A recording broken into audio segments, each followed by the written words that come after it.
hora he deseado ver este infierno acabado. Sin embargo ha regresado una lucha sin fin. Escucho un ruido a la distancia, las puertas se devoran en llamas, las pesadillas que me agobian de nuevo están aquí. ¿Cuántos años estuvimos sin caer? Son los enemigos que tenemos que matar. La mirada del destino está a nuestros pies. Debemos seguir luchando sin parar. ¿Qué tengo que hacer para vencer hoy a mi mente? Mi vida, mi alma sacrificaré por el bien de la humanidad. Entrégalo, entrégalo, ten el valor de dar tu corazón por todo aquel que se marchó. Tu sacrificio por siempre será. Entrégalo, entrégalo, ten el valor de dar tu corazón por un futuro sin miedos. Juntos lo vamos a lograr.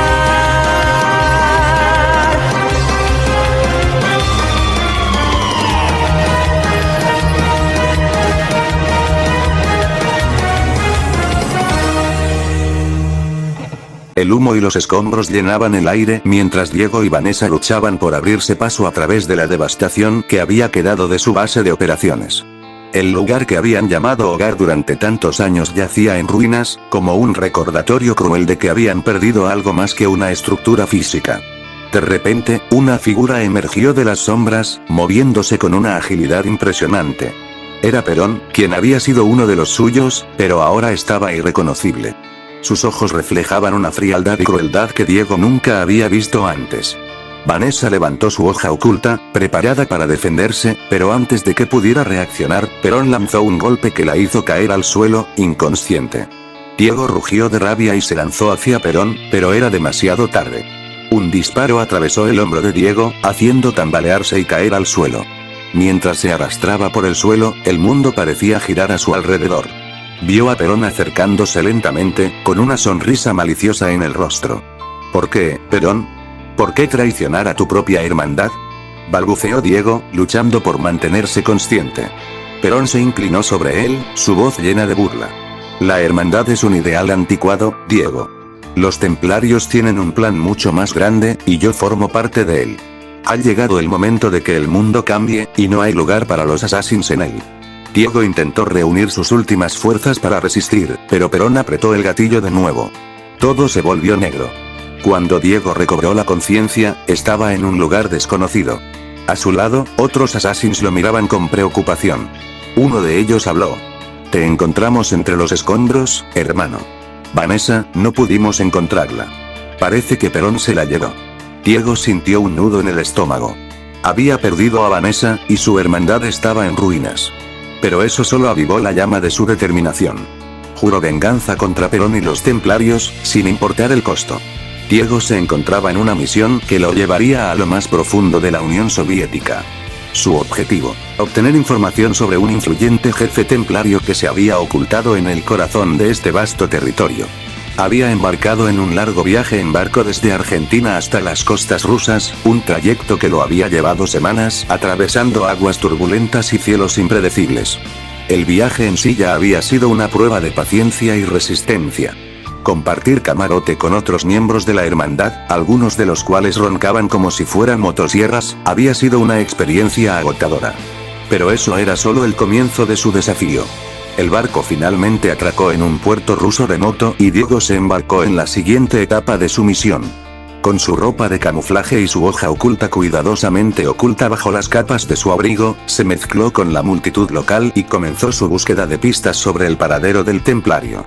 La Unión Soviética era un lugar complicado para un assassin extranjero. La paranoia reinaba en todas partes y no sabía en quién podía confiar. Pero Diego estaba decidido a cumplir su misión, a pesar de los riesgos. Durante semanas, se movió sigilosamente por ciudades y pueblos, recopilando información, siguiendo pistas y desentrañando el misterio que rodeaba al templario. En el proceso, tuvo que sortear a agentes de la KGB y enfrentarse a numerosos desafíos físicos y mentales. Finalmente, en un oscuro callejón de Moscú, Diego obtuvo la información que necesitaba. Descubrió que el templario se ocultaba en una fortaleza en lo profundo de los Urales. Sabía que enfrentaría un viaje aún más peligroso para llegar allí, pero no había vuelta atrás. Diego había obtenido la información que necesitaba en Moscú, pero eso no significaba que pudiera darse el lujo de relajarse. En su camino de regreso al puerto para abordar su barco, decidió hacer una pequeña parada en un lugar que había captado su atención desde el momento en que llegó a la ciudad, un antiguo templo asesino abandonado. El templo se alzaba como un testigo silencioso de tiempos pasados, cuando los assassins habían operado con fuerza y disciplina en esta región. Las paredes estaban cubiertas de inscripciones y grabados que contaban historias de valentía y sacrificio. Había un aura de misterio en el lugar, como si los fantasmas de los assassins del pasado aún deambularan por sus corredores. Dentro del templo, Diego exploró cuidadosamente las salas y pasadizos. Encontró artefactos antiguos y reliquias que habían sido dejadas atrás por sus predecesores. Pero lo que más le llamó atención era una habitación secreta que guardaba un uniforme asesino. Era un traje oscuro, diseñado para mezclarse con las sombras, y en su interior encontró un par de hojas ocultas perfectamente ajustadas a su medida. Diego no pudo resistirse a la tentación de probárselo. Se puso el uniforme, sintiendo cómo se ajustaba a su cuerpo como una segunda piel. Las hojas ocultas se deslizaron de manera suave y letal desde sus muñecas. Mirándose en el espejo del templo, se sintió más cerca que nunca de aquellos que habían llevado el manto de los assassins antes que él. El templo asesino abandonado le había proporcionado no solo una nueva herramienta en su lucha contra los templarios, sino también un sentido de conexión con su herencia. Diego sabía que estaba listo para enfrentar los desafíos que se avecinaban, y que haría honor a la memoria de aquellos assassins que habían venido antes que él. Con un paso firme, dejó el templo y se dirigió de regreso al puerto para continuar con su misión.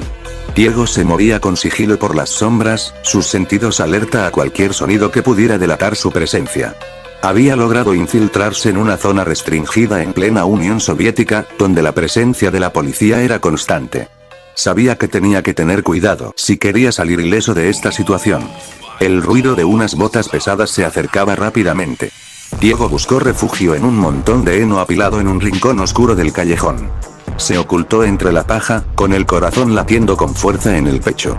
La luz de las linternas de los guardias iluminaba el área mientras pasaban cerca de su escondite. Diego contuvo la respiración, esperando a que los guardias se alejaran lo suficiente. Sabía que no podía quedarme allí por mucho tiempo. Cuando estuvo seguro de que los guardias se habían movido lo suficiente, emergió del heno y se deslizó tras ellos. En un movimiento rápido y preciso, Diego desplegó sus hojas ocultas y se lanzó hacia los guardias desde atrás. En cuestión de segundos, dos de los hombres estaban en el suelo, sin aliento y sin vida. El tercer guardia se giró un tiempo para ver la figura encapuchada que se cernía sobre él, pero fue demasiado tarde. Diego lo atrapó y lo inmovilizó antes de que pudiera dar la alarma. Con los guardias eliminados, Diego continuó su camino por las calles oscuras y desiertas de Moscú. Diego se agazapó en la oscuridad, escuchando la conversación entre Dmitry Ivanov y Juan Domingo Perón a través de un audio de walkie-talkie que había interceptado. La voz de Dmitry era fría y calculadora, mientras que Perón hablaba con confianza. Hablaban de Vanessa, y aunque no dieron demasiados detalles, Diego sabía que algo andaba mal. Decidió que debía infiltrarse en la base templaria para obtener más información y, con su hoja oculta en la mano, se movió sigilosamente por los pasillos subterráneos de la base. Los conductos de ventilación eran su mejor opción. Con movimientos ágiles, se deslizó por los estrechos pasajes, evitando a los guardias y las cámaras de seguridad. A medida que se acercaba a su objetivo, podía escuchar conversaciones apagadas entre los templarios. Hablaban sobre su lealtad a la orden y su determinación para cumplir su misión. Diego entendía que, para tener éxito, debía mantenerse oculto y evitar el enfrentamiento directo con un número abrumador de enemigos. Finalmente, llegó a una sala de control desde donde podía acceder a información importante. Con habilidad, pirateó las computadoras y descargó archivos secretos. A medida que los documentos se desplegaban en su pantalla, Diego encontró más pistas sobre los planos de los templarios y su interés en Vanessa. La tensión en el aire era palpable mientras Diego seguía investigando. Sabía que estaba jugando un juego peligroso, pero su determinación y habilidades asesinas eran su mayor ventaja. Diego se sumió en la lectura de los documentos, absorbiendo cada palabra mientras trataba de descifrar el alcance de los planes templarios. Sin embargo, su concentración se rompió cuando escuchó un ruido detrás de él. Se dio la vuelta justo a tiempo para ver a Dmitry Ivanov emergiendo de las sombras. El templario ruso lo miró con una sonrisa siniestra y se abalanzó sobre él. Diego apenas tuvo tiempo de reaccionar y esquivó un puñetazo dirigido a su rostro. La batalla se desató en la sala de control, con golpes y patadas volando en todas direcciones. Ambos hombres se golpeaban y se herían con ferocidad. Era una pelea brutal a puñetazos y patadas, sin tregua para ninguno de los dos. Pero cuando Dimitri sacó una daga de su cinturón, la situación se volvió aún más peligrosa. Diego luchaba por mantenerse a la par de su formidable oponente. Aprovechó cada oportunidad para golpear a Dimitri, pero el templario ruso era un oponente duro de roer. Finalmente, el enfrentamiento los llevó al suelo, donde rodaron en un forcejeo desesperado. Con un último esfuerzo, Diego logró inmovilizar a Dimitri, sosteniéndolo por el cuello. El ruso tosió, luchando por respirar, y Diego lo miró fijamente a los ojos. Dimitri, con sus fuerzas menguantes, logró decir: «Vanessa, está lejos», antes de perder la conciencia. Diego soltó a su enemigo derrotado y se puso de pie, jadeando por el esfuerzo. Sabía que había obtenido una pista crucial sobre el paradero de Vanessa, pero también sabía que el camino por delante